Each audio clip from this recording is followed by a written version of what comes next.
Эми bir туура сөз жазган болсо дагы, негизи мен идеям ушундай да. Bir туура сөз жазып, 10 сөздү туура эмес жаза турган болсо дагы, 10 сөз туура эмес, bir сөздү туура, 9 сөздү туура эмес жаза турган болсо, биз концентрацияны bir сөзгө жасашыбыз керек. Адам качан катасына көңүл бура берсе, катасына концентрация боло берсе, катаны эле ал дагы ката кетире берет.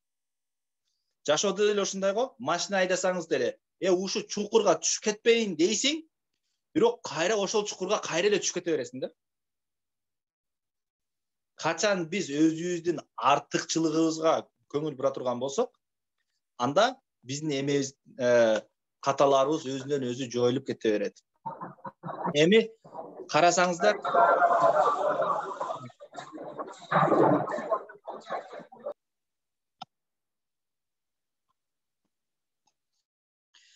карай турган болсок, Кудай Таала мындай дейт: жакшы сөз мотивация берет. Жакшы сөз. Жакшы сөз. Жакшы сөздүн мисалы, жазып алыңыздар. Жакшы сөздүн мисалы. Жакшы сөздүн мисалы.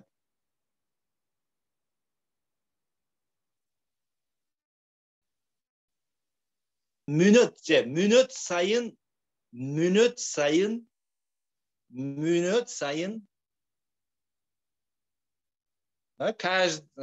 каждая минута деген, мүнөт сайын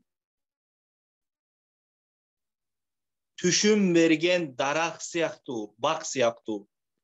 Жакшы сөздүн мисалы ар дайым, же болбосо мүнөт сайын түшүм берген дарактын бак сыяктуу. Кандай? Бул Куранда келип атат. Карасаңыздар, мына жакшы сөз дарак, элестетебиз. Жакшы сөз дарак экен. Ал дарак мүнөт сайын, ар дайым мүнөт сайын алма берет, мөмөсүн берет экен. Мөмөсүн. Жакшы сөз ушундай деп атат Кудай Таала. Негизи дарак бак, бак бир жылда бир жолу берет. Кудай Таала айтып атат, жакшы сөз деп атат. Кулла хинин дейт да араб тилиндечи. Кулла хинин деген ар бир көзирмем сайын, ар бир мүнөт сайын. Эми азыр мисал үчүн айтып койсоңуздар магачы, алай дейин, мен сен жакшы баласың.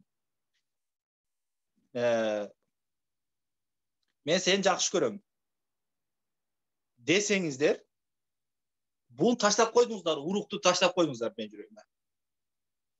Мен сиздерге эч качан жамандык кылбайм бул сөздү уккандан кийин. Любой адамга айтсаң, сен жакшы адамсың, мыкты адамсың, сен сонунсуң деп жакшыны айтып койсоңуз, бул үрөн таштайбыз бул. Ар дайым ал мөмөсүн бере берет. Мотиватор болгондо устат, бир нерсени балдардан алып койбошубуз керек. Любой окуучудан бир нерсени, ката кетирүү укугун алып койбой. Жазып алыңыздар. Ката кетирүү укугун алып койбоо керек.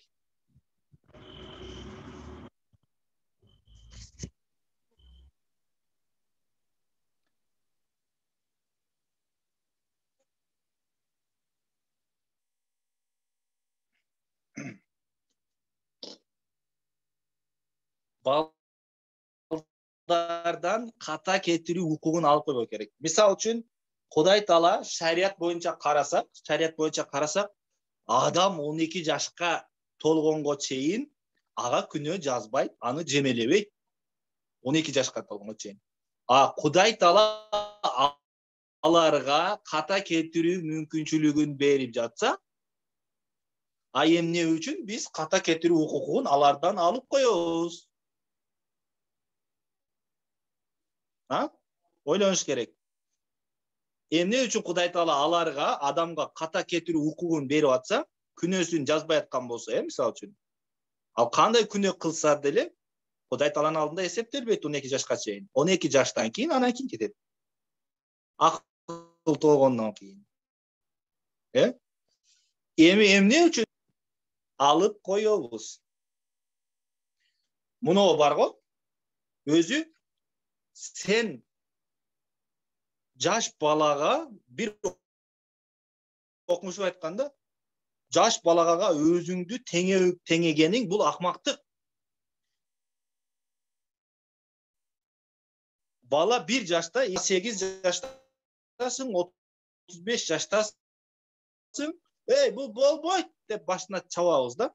Bunu kılbaş gerek dep urabız alardı. Emi bizdin jaşыбыз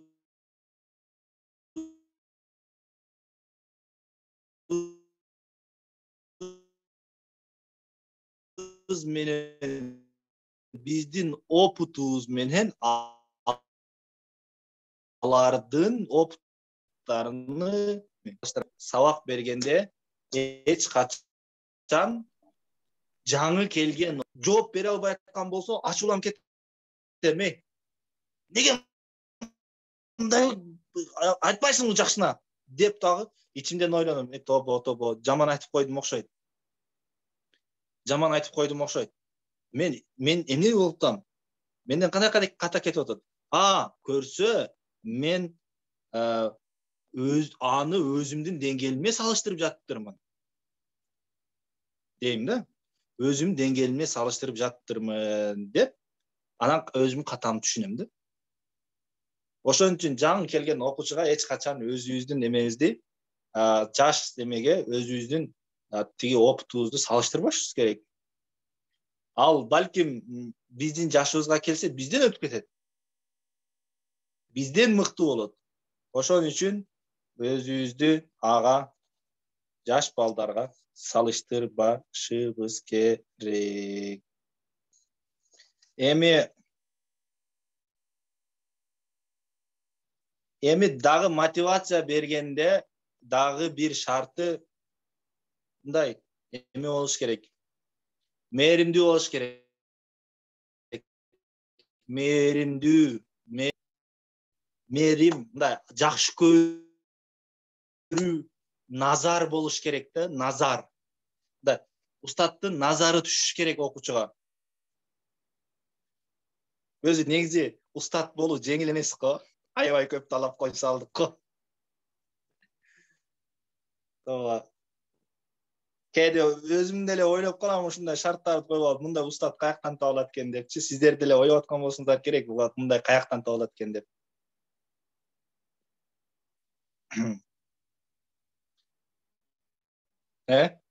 Демек, ушундай да.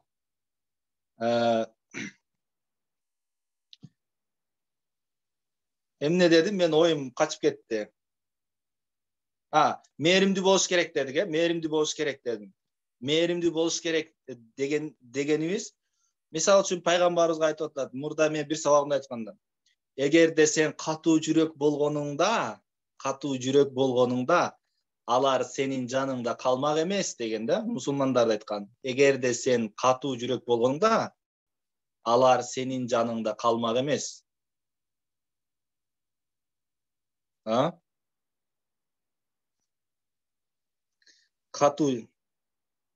Катуу жүрөк орой болгонуңда, анда алар сенин айланаңдан чачылып кетишмек. Аларды кечир, жана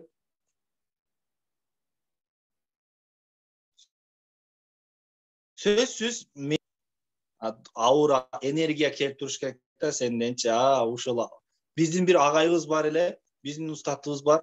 Бардыгыбыз ойлойбуз да, бардыгыбыз караса, балдар айтат элек да, ой, агай мени жакшы көрөт, мени жакшы көрөт десем, жок, мени жакшы көрөт.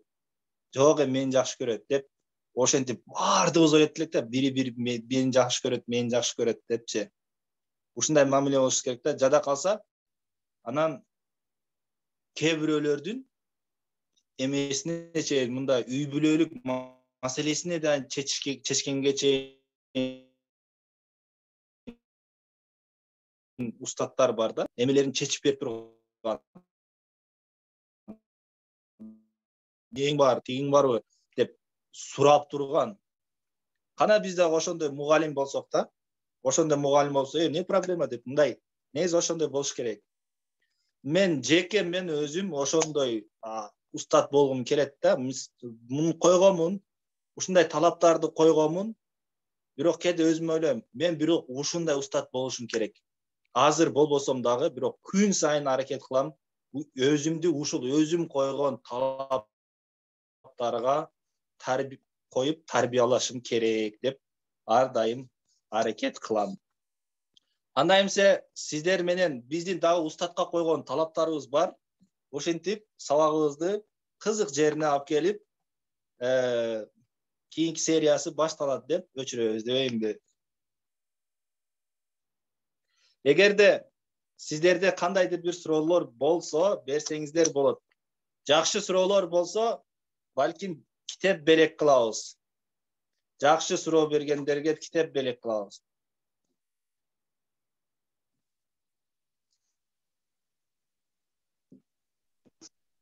Мен билем деген эмесмин да, талкуулап жакшы нерсени ачса, бар ортобузга таштаса, биздин ортобузга жакшы нерсени таштаса, белек берем мен.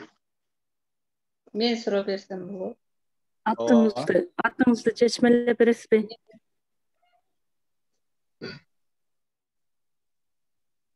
Атымдыбы? Мен атым өзү негизи араб тилинен келген, Аладдин дегенде Алауддин да өзү негизи. Ала деген желек деген сөз. Желек да. Желек, дин деген диндин желеги деген мааниде. Аладдин, диндин желеги деген мааниде коюлган. Чоң атам дагы молдо болгон, ошол эметип динге кызмат кылсын деп.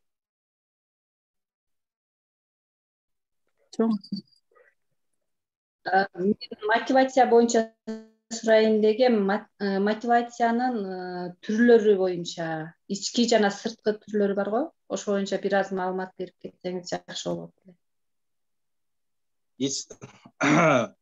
Жана мен айттым го, мугалим өзү негизи билем деп айткан эме, билбейм деп айткандан уялбаш керек. Ички жана сырткы мотивацияны сиз билет окшойсуз. Бизге өзүңүз айтып бербейсизби? Мен эми сизден кененирээк маалымат алайын деп атам да, сиз внутренний мотивация бул көбүнчө адамдын өзүнүн акыл. Внутренний мотивация деп коет да, внутренняя мотивация. Бул ички адам өзү негизи ар дайым адам өзүнүн ичинен мотивация алганы жакшы. Ичинен. Мисал үчүн айталы да. Микрофон өчүп коесузбу эми? Ички мотивация биз өзүбүздүн акылыбыздан алабыз, жан дүйнөбүздөн алабыз, өзүбүздөн чыккан мотивация бул ички мотивация. Акылдан. Мисал үчүн сизге бир суроо, Динара эже. Кинодон мотивация алса болобу? Видеодон. Алса болот, мотивация деп калат да. Сырттан алып атасың да, сен бирөө тарабынан алып атасың да. Ооба. Эми айталы. Туура, сырткы мотивация бул. Эми сиз айталы, сиз экөөбүз видеодон мотивация алып атабыз. Эми ошол видеону уй көрсө мотивация алабы? Эми адамдар сыяктуу аң сезими болбогондон кийин алар ала албайт деп ойлойм. Анан бул жерде сиздин оюңузду мен түшүнгөнүм боюнча, эгер ошо мотивация боюнча адамдардын маалыматы барбы? Азыр айтайын, токотер жана айтайын деп атам. Демек, адам видео көрүп атат, мал дагы көрүп атат. Адам мотивация алып атат, мал албай атат. Мотивациянын булагы, бул ички мотивациянын булагы адамдын акылы. Интеллекти күчтүү адам мотивацияга муктаж болбойт. Ал себеби внутренний мотивация өзүнөн чыгып турат. Алсыз адамга мотивация керек өзүчө. Мисалы үчүн алсыз болсо, бул мотивация бир четинен сырткы мотивация бар го, сырткы мотивация, сырткы мотивация бул эмес наркотик сыяктуу. Наркотик сыяктуу. Ал адинге бердиңиз деп, Динара эже, Камила эже аябай мотивацияны берип койду деп өзүнө келип калат. Көзү ачылат. Көрсө биякта силер бар турбайсыңарбы? 2 күн аракет кылат, 3-чү күн жок, сырткы мотивация. Ички мотивацияга адам жетиш керек. Ички мотивацияга жетиш үчүн сырткы мотивация сөзсүз керек. Жакшы суроо бердиңиз. Сизге биктеп делек. Жооп аябай жакшы болду, чоң рахмат. Аябай жакшы болду жооп. Ыраазычылык билдиребиз. Да, кимде суроо бар? Башкаларга деле суроо, мага эмес, мен эми кыйын болбойм өзүмчө суроо эметейин. Эгерде суроолор, сөздөр жок болсо, анда сабагыбызды албетте аяктайбыз. Менде суроо бар. Ооба. Салам алейкум, жамаат. Алейкум салам. Рызкы тагдырга жазылган деле да. Ооба. Кеңейтсе болот да. Ооба. Ошону кандай жолдор менен? Кандай жолдор менен кеңейтсе болот?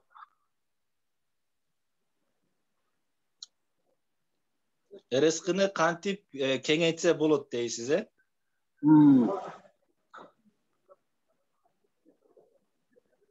Рызкыны аябай бул эми сурооңуз диний суроо болуп кетет экен да, негизичи. Бирок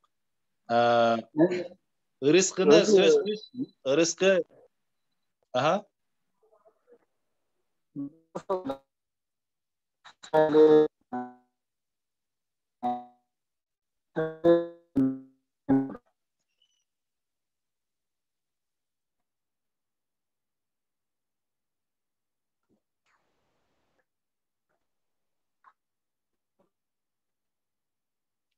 Так, негизи мен бул суроого жооп бербей эле койгонум жакшы да. Анткени бул диний маалымат боюнча буга мен азыр жооп бергенге даяр эмесмин диний суроогочу. Рызкы бул өтө талаш маселе да. Анткени Кудай Таала айтат, рызкыны адам төрөлөрдө эле Кудай Таала адамдын чекесинде жазып коет дейт, бирок ошол эле мезгилде бул талаштуу пикир да. Кээ бир алымдар айтат, адамдын рызкысы кеңейет десе, кээ бирлери кеңейбейт дейт.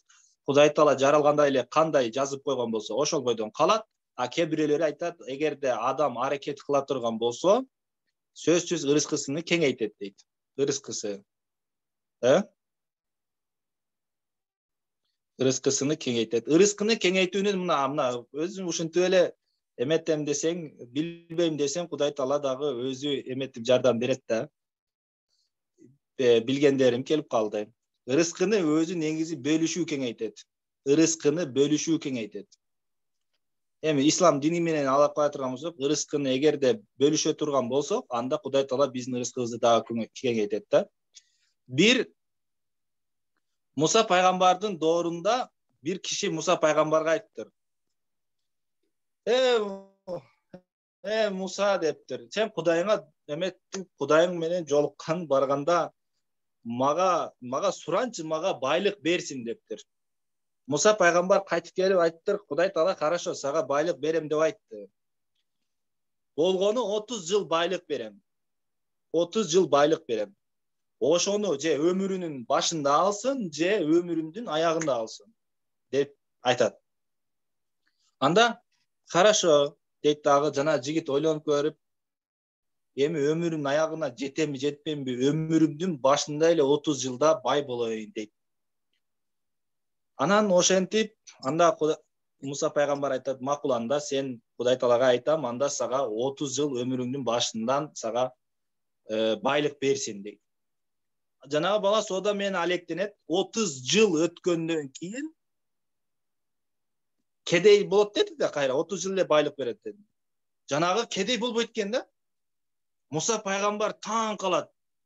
Эмне болду, бул кедей болуш керек эле го деп таң калып Кудайдан сураса айтат, бул бөлүшүп атат.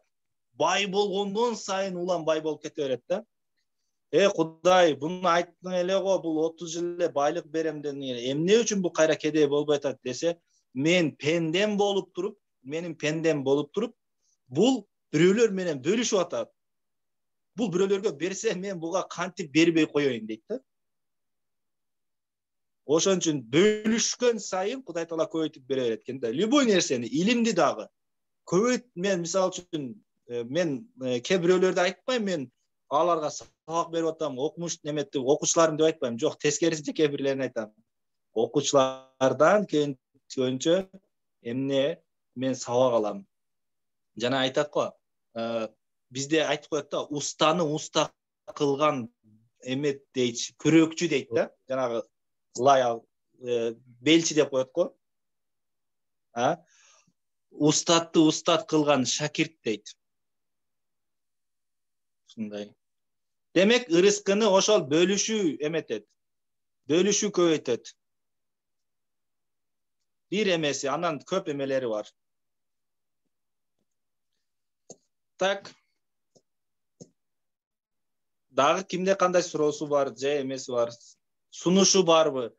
Же кошулбай турган жерлериңиздер болсо, могу жери мындай туура экен, могу жеринде оңдоп алсаң болот экен десеңиздер, сиздерди аябай сүйүп калам, сыйлап калам. Эркин агай. Агай, мен Алай, мугалим беш сапаты дегенде, ошо 5-синен алып калдым да, ошону айтып каласызбы, кайра жазып алайын дедим. Так, биринчиси текеберликтен жөнөкөйлүккө үйрөтүүсү дегенден кийинкиси агай. 5-синчиси. Анан душмандыктан туугандыкка. Рахмат агай. Эркин агай. Азыр туруш. Аладин, рахмат сизге.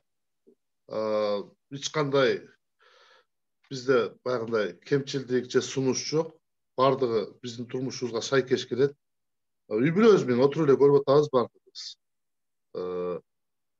Ушундай сабактардан көбүрөөк иштеп жөнөтүм. Анан сиздер аркылуу турмушта сөз пайдаланабыз да, Кудай кааласа, үй бүлөбүз. Кече Алайдын агайым эмне деди? Ысырапкерчилик боюнча эмне деди? Байлык боюнча эмне деди? Мугалим менен кантип мамиле кылыш? Ал турмушта сөз жөн калбаш керек бул нерсе. Талкууланып, сиз айткан нерселер теориядан практикага айкалыштырышыбыз керек. Бул ата-энелердин, биздин үй бүлөбүздүн милдети бул. Ошондо балдар тарбияланат, ошондо өсөт, ошондо башка адамдарга да таасир болот. Чөйрө ошентип тазаланат негизи. Ооба. Сизге рахмат. Сунуш жок, суроо көп. Азыр эжеке айткандай, суроо берем десең, ар бир критерий боюнча да кызыгып, ичине кирип кете бересиң. Ийгилик, рахмат. Убактыңызды бөлүп, билимиңизди бөлүшүп атканыңызга. Сиздерге дагы чоң рахмат. Ушинтип эметип жакшы жылуу сөздөрдү айткандыгыңыздар үчүн.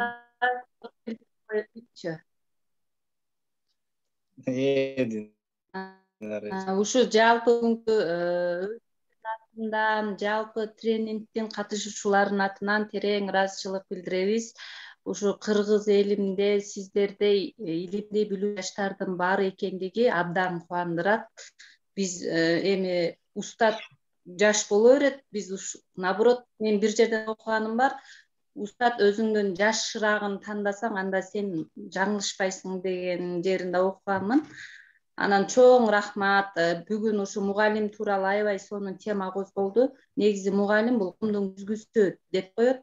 Бир мамлекеттин өлүшү же болбосо мамлекеттин жок болуп кетиши бул мугалимдердин деңгээлине байланыштуу. Ошон үчүн Кыргызстанда мугалимдердин деңгээлин көтөрүш керек. Анан жанагы агайдын окуучусуна берген сөзүн угалтчылыгын келип кетти менин. Сенин атаңа ошоң эле болот дегеничи. атаңын малдар эле жетет дегени. Ошо аябай жакшы сабак болду. Чоң рахмат. Ийгиликтерди каалайм. Мындан дагы бийиктиктерди багындырып, кыргыз элинен жардамыңды аябаган азатсың. Сиздерге дагы чоң рахмат. Эми суроо бербесем болбойт эми. Мен эле берейин деп аттым эле. Мен эжекке сөзүнө кошулам, чындап элечи. Бардыгыбыздын ишибиз башка, дагы ойлор көп, дагы сүйлөшөбүз дегендей. Эми суроо берсем болот, а? Ооба. О, акыркы мезгилде эми биз эми мамлекетте жашап атабыз, мамлекеттин ичинде калып атабыз, мамлекетке салымыбызды кошуп атабыз, Кыргызстан жылан болуп жашап атабыз. Фейсбукта, социалдык тармак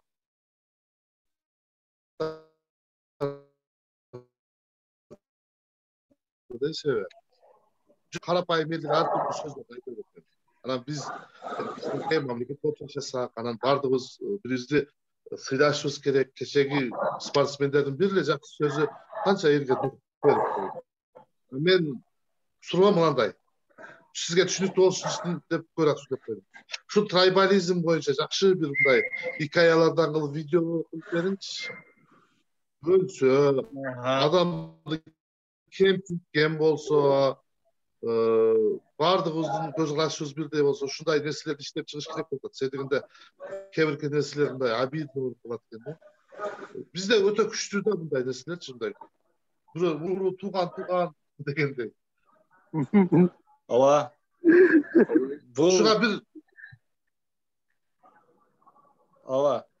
Бул нерсе биздин айтканда биздин алсыз точкабыз ушул да, алсыз жерибиз.